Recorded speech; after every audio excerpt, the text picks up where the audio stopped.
Viral clip of a bearded man dressed as a woman ripping a baby away from his mother because he purchased that baby through surrogacy made the rounds over Mother's Day weekend and rightly upset people online who finally had to face the reality of how evil surrogacy actually is. We'll talk about that evil, but also shine a light on how outrage may actually save the day for us all today on Indie Thinker.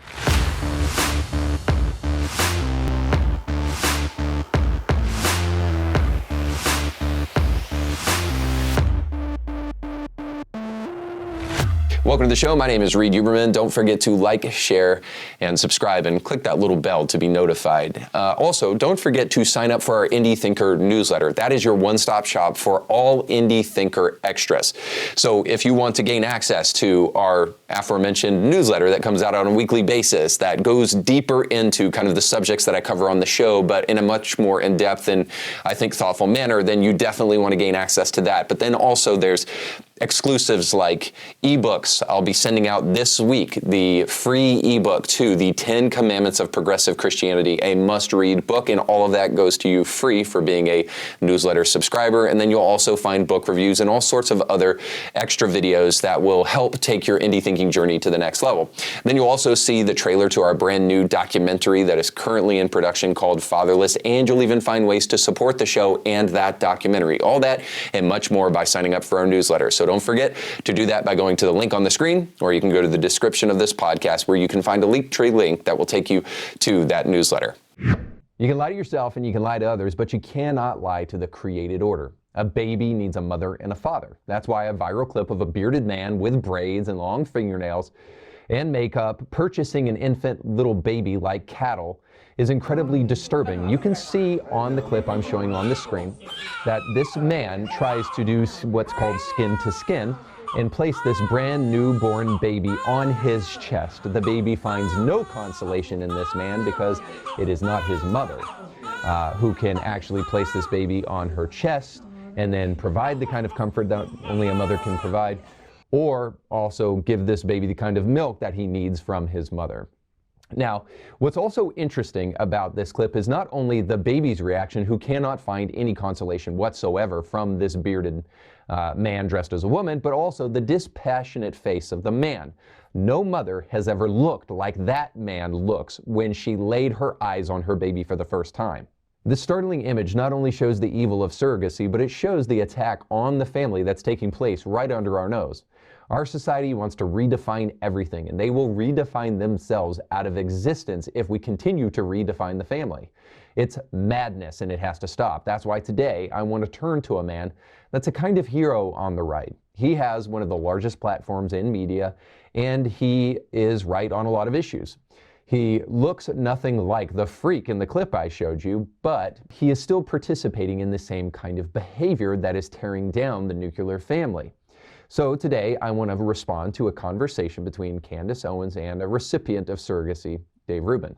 Check it out. Announcement on surrogacy, and I gave my opinion on the show, but I felt like when you made that announcement, suddenly you became a conduit. It really wasn't about you, but there was this much larger debate happening in the conservative movement about surrogacy and what it means. And, you know, Ali Stuckey was kind of deep diving on what happens in this industry. Most people don't even know about this. It's so, it's so new in America. And within America, like, the surrogacy process is a lot different than it is overseas, which is something that I learned when I went to England. What was it like going through that and just making this amazing announcement where, this life, 2 boys are going to be born, and seeing this side, and then also seeing the left want to dunk on that of like, oh, this is what he gets for having friends that are on the right. What was it like going through it? Well, there were like so many different layers of it. So let me just hit the last one first, because all of the tolerant lefties were seemingly so thrilled to tell me how the people on the right hated me. It's like, well, are you guys showing me tolerance? I didn't get any love or affirmation from you guys. Now, the irony, of course, is that I got 99% love. Now, the internet's a weird freaking place. There's a lot of mean people and trolls and clickbait people and all of that stuff. 99% of what I got, especially from the public people that I'm associated with, some of the names who I mentioned already, was all love. And by the way, I don't expect everyone who I'm friends with or associated with to have to acknowledge something publicly. A lot of people texted me privately or called me, and that's just fine. You know, Forbes wrote a piece that said that Dave Rubin's audience and allies turn on him. And it had a picture, literally a picture of me and you on your set that you're sitting on right now. It did not even mention you in the article because they were trying to say that my audience was leaving me, my friends are leaving me. Doesn't mention you in the article. I had my best month ever across all platforms last month. So they just make it up completely. Well, you know, they use my face because I'm pretty and people click it. I realized this. I swear, I said this to my executive producer. I said, Michael, and do you know how many times I've been a picture in an article, but then I'm not mentioned at all? And I said, it must be because I have a very clickable face. So I'm going with that theory.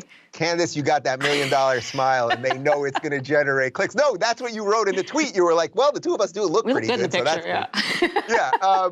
But look, most of it was love. Look, are there going to be some people? So there's two separate issues here in terms of a same-sex couple having kids, and then there's the IVF thing. So are there going to be some traditional religious conservatives that are not happy with same-sex marriage and same-sex couples having kids? Of course there are. All right, so Dave Rubin makes a cardinal mistake here, and just simply because he says that, are there going to be people who are mad at us having kids? And he says yes.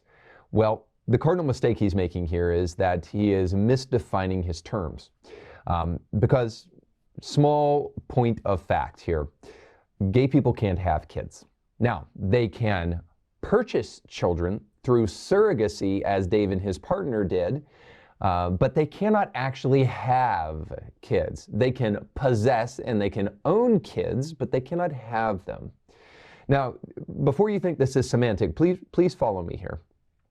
I'm sure Dave and his partner, whatever his name is, are going to do the best job that they can. Later on in the interview, he'll talk about how they're going to try to provide female influence whenever they can in the boy's life and all of that. And I'm sure that's very fine and well intended. But the problem is that the road to hell is paved with good intentions, and all the good intentions in the world cannot replace a biological mother in the life of a child. And now Dave will bring up things like abusive parents and drug addicts and how crazy it is that we would argue that a gay couple can't have a kid when there are heterosexual couples who are just abusive parents and all of that. So the simple answer to this is clear. We take kids away from abusers. What we don't do is sell children to the highest bidder, because that would be something that is called human trafficking. And that is indeed what surrogacy is. And it's not just me saying this. The European Parliament of the European Union basically gets everything wrong, but they did at least get this one thing right. And they declared that surrogacy is human trafficking. So they said this: the European Parliament voted by a very large majority in favor of adding as a minimum the practice of surrogacy to its legal definition of human trafficking.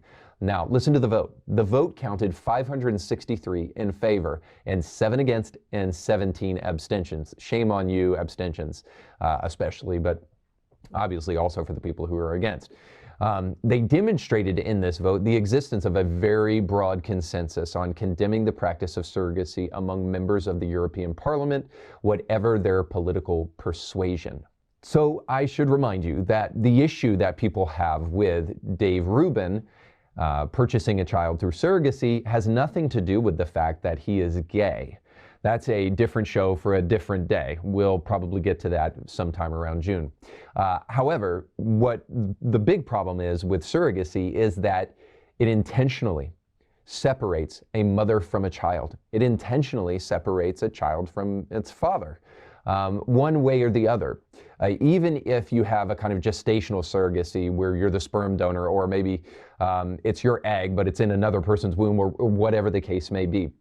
Whatever the nuance may find you in, if surrogacy is done for the sake of taking a child from its parents and doing so at the behest of a couple $100,000 or tens of thousands of dollars, then actually what we're talking about here is buying a human being, which should be illegal. And I shouldn't have to remind you that buying a human being is typically done so for the purposes of a multitude of different reasons, I realize, but for the purposes of sex and exploitation among the top of those.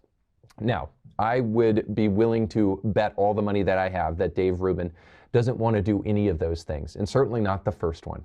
But is it possible that he will exploit this young child in unintended ways? Well, I've already argued yes, he will, because that child deserves a mother in his life, and now he will never have one. And all of the feminine influence that he tries to subject his child to, now that he has purchased that child, will never take the place of his mother. And I hope that we can all just agree on a simple reality, that when nature tells you something, maybe you should listen. Essentially, the fact that two gay men can't have a baby, and if this is news to you, and you're still in elementary school, shame on your parents for letting you watch my show, but honestly, babies do not come from the butt. You should know this at some point in time. This is God's divine way of trying to send a message. It's God's message on a sticky note. Two gay men aren't supposed to have kids. That's why he made it biologically impossible. And like most people in society, what we do with God's sticky note is we crumple it up in the trash can and forget that it ever existed, and then think that there won't be any consequences to said action. But there's actually a multitude of ethical and not the least of which scientific concerns. So let's jump into at least the first one in this next clip. Are there going to be some traditional religious conservatives that are not happy with same-sex marriage and same-sex couples having kids? Of course there are. I believe in religious liberty, and as long as your beliefs don't impede on my life and my ability to have a family and all of that stuff, then I still think we can live in the same country, and I would hope that they can too. You're allowed to believe what you want. Just like you, Candace, I was invited a couple of years ago to speak at Liberty University, convocation in front of 14,000 evangelical kids. They know who I am, and they gave me a standing ovation. It doesn't mean that they all love me, they all agree with me on everything, but I actually do think most of them love me, and that's what America is all about. So first off, I expected a little pushback just on the religious side. That's one thing. On the IVF side, it's very, very complex. We can do a deep dive into the science on all of that, and I don't want to share every little bit. You know more privately on how difficult it was, and there were all sorts of things related to COVID. There were more. My fertility doctor told us that he saw more He saw more miscarriages in the 2 years of COVID that he had ever seen in his whole career, and they couldn't chalk it up to anything other than general states of stress. So it's not like we had all of these embryos that were viable and that they're going to be aborted and a bunch of other things. We can get into more of that if you want, but I understand that there are some ethical issues around that. I really do. But also, it's funny because now there's this whole abortion conversation, and I actually have a lot more firsthand knowledge of the science behind pregnancy because, when you do it through IVF, they put the sperm and the egg together, not to give you remedial science from 8th grade, but they put the sperm and the egg together. It's not two sperm? It's not two sperm. I do acknowledge that. I am not a I'm not a biologist, Candace, but I'm just repeating what they tell me. But they put the sperm and the egg together, and literally 1 day later, they can tell you the gender. Now think how fascinating that is, because you and George, you're having your second beautiful kid. And you don't know the gender for a couple. I don't even know if you know the gender at this point. I'm actually not sure. But you can't find out a day later, right? But when you do it all through the power of science, they can tell you the gender the day later. And yet we live in a society that will tell you, A, that's not a life, and B, gender doesn't exist. So perhaps my fertility doctor is a complete psychopath, or maybe reality does exist. Maybe gender does exist. Maybe life does exist. Yeah, Yes, reality does exist, and this is what I'm imploring, not only from a scientific, as we'll get to in a moment, but from an ethical basis.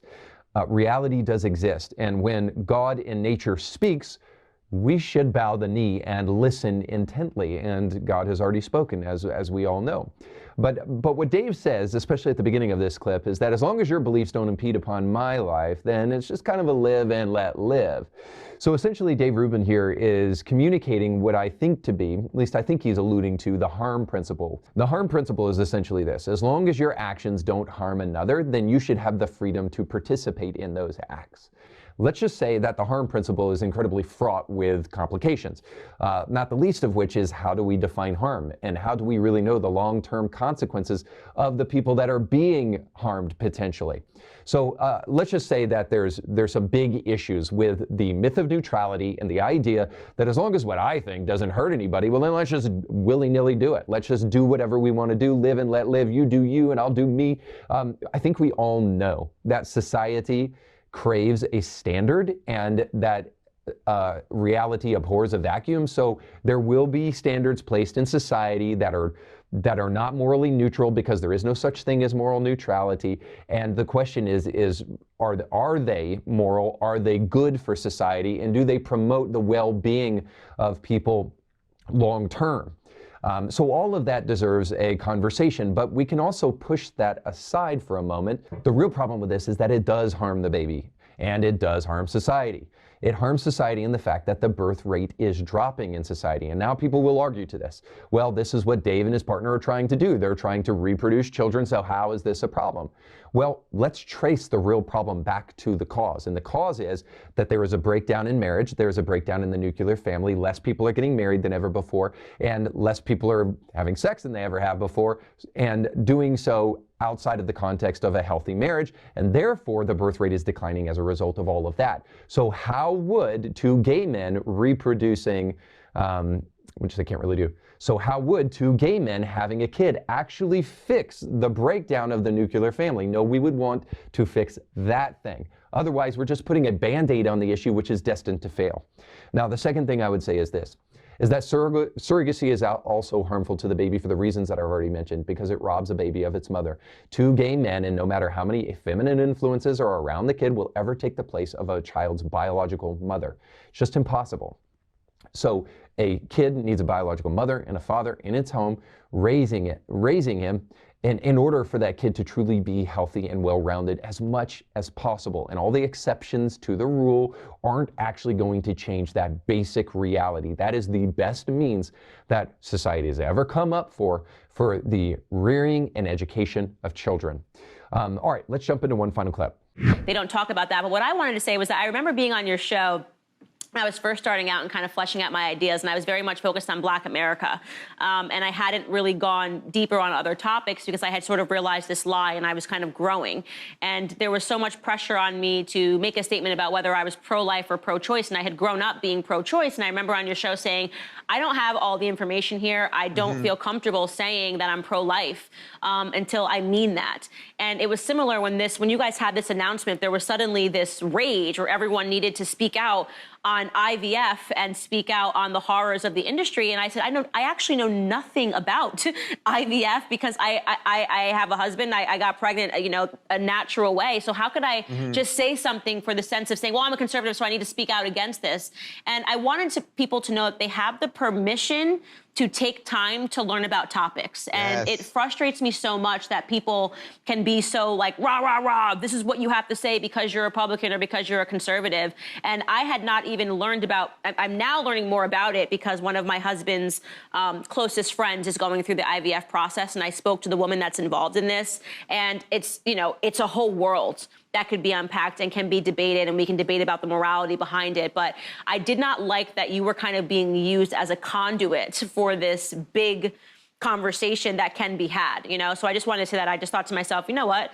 These two babies are already being born. We're pro-life, celebrate. You could allowed to say, congratulations, two babies are going to be born. And I wanted to express that.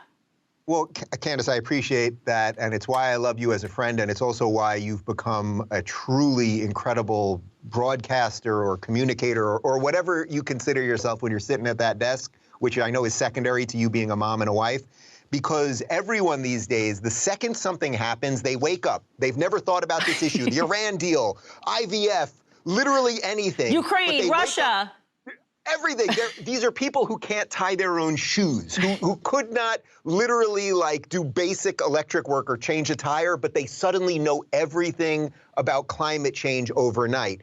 And that kind of patience and willingness to figure out what do I think? What do I really think? And why do I think it? And I might have to do a deep dive on this, as you've been doing with vaccines. Like, that's what makes you a fully functioning person worthy of listening to. And we don't have many people like that. But again, I'm glad you brought this up, because I'm willing to have those conversations. I know that, for example, there are a couple people in the building that you're in right now that definitely have some issues, perhaps with me being a parent, let's say. And I think the best thing that I can do as an adult is, you know David very well too. You know that we love each other and are trying to build a good life, and that you certainly know that he's going to be a good father, and I think I'm going to be pretty decent too. And it's like, I think the best way you can win hearts, the proof is in the pudding. Like, a lot of kids grow up in all sorts of horrible situations, abandoned parents, drug addicted, the litany goes on and on, abusive. We're going to do our damn best to raise two good kids in a loving environment. And will that be a little bit different than the purely traditional way of doing it? Absolutely. Do we intend on having all sorts of strong female role models with us along the way? We do. His mom's going to be living with us for a while. His sister, who is a nanny, is going to be living with us for a while. My sister, who lives in Miami, a few miles away from us, is due the day after our first with her third. So we're going to have her here, and my mom will be around. Like, we're going to do our best. And I think over time, that's hopefully how I'll win some of the people that are skeptical. But if I don't win them and I just live the best life I can, that's... Forgive me, but I think it's a little bit rich coming from Candace Owens, especially, as much as I like her, to say that we just need time to talk about this. Maybe this is, you know, us insinuating here. Maybe this is just a different kind of loving environment that we're just not used to. So we need to slow down, not be so quick to jump on the bandwagon here and voice our complaints here. But the real problem with that is that in slowing down, a lot of bad things are going to happen in the meantime while we take time to make room for nuance.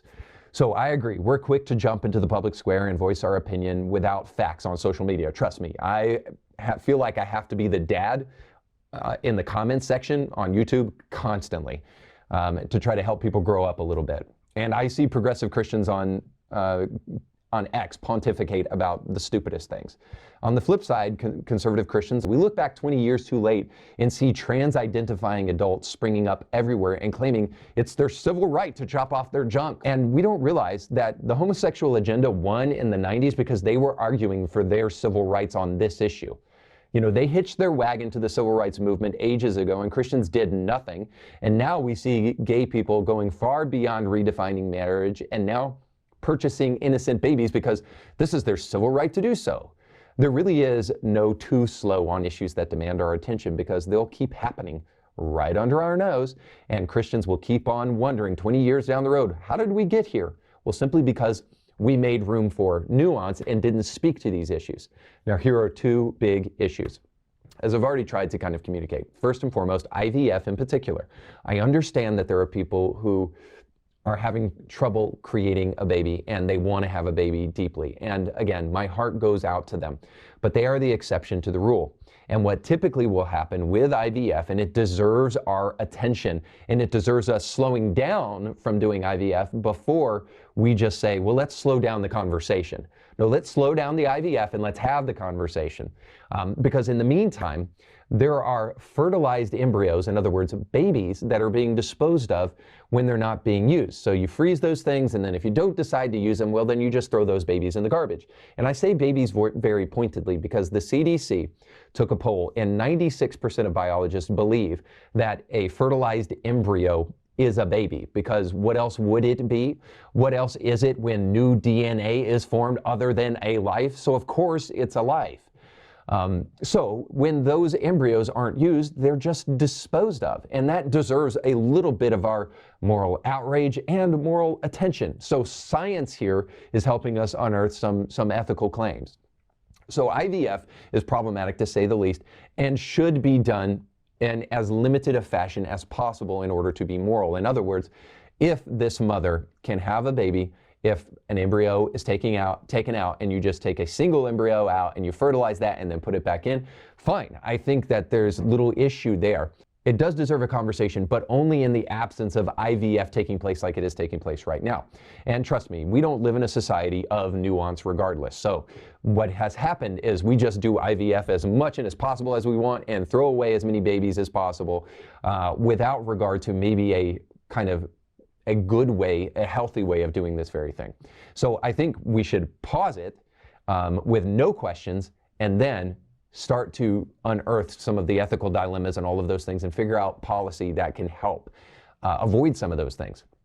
Good luck with that, right? And then the other thing, and the most important thing for our conversation today, is that surrogacy definitely is problematic. Surrogacy is essentially the commodification of the human being, or the stripping away of humanity.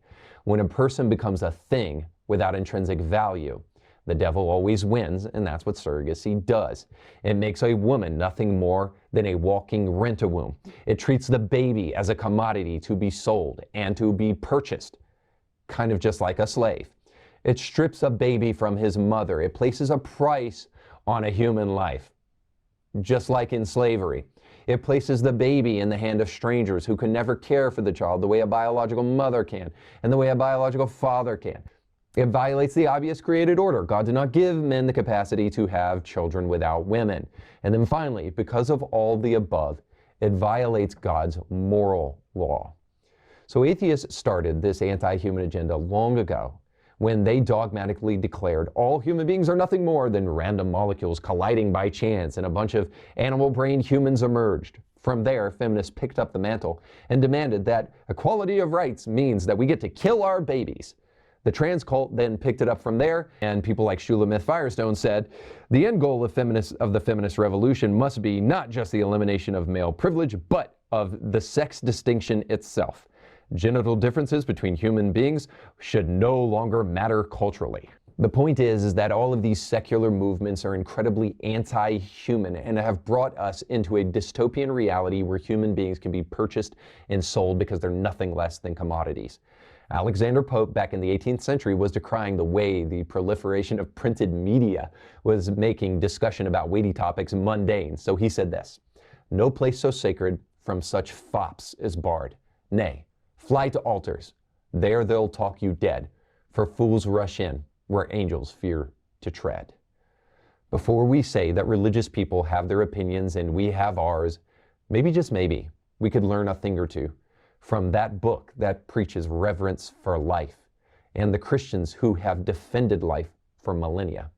And maybe then our world would be a much better place. All right, that's all the time we have for today. Thanks so much for watching. Don't forget to like, share, and subscribe, and go with God.